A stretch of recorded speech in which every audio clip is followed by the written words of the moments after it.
Jesus said to them all, "If anyone desires to come after me, let him deny himself, and take up his cross daily, and follow me." Do you want to know how to be like Jesus and follow him? Listen to this daily devotional.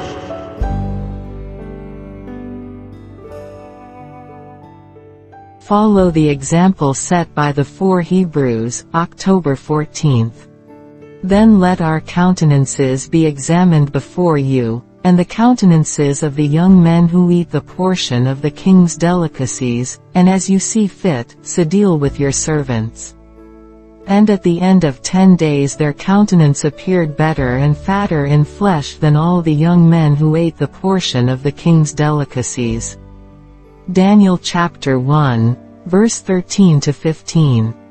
As for these 4 children, God gave them knowledge and skill in all learning and wisdom, and Daniel had understanding in all visions and dreams.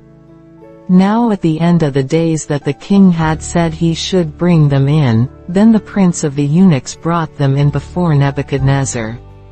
And the king communed with them, and among them all was found none like Daniel, Ananiah, Mishael, and Azariah. Therefore stood they before the king. And in all matters of wisdom and understanding, that the king inquired of them, he found them 10 times better than all the magicians and astrologers that were in all his realm. This record contains much of importance on the subject of health reform. In the experience of the 4 Hebrew children, a lesson is given regarding the need of abstaining from all spirituous liquors, and from indulgence of perverted appetite.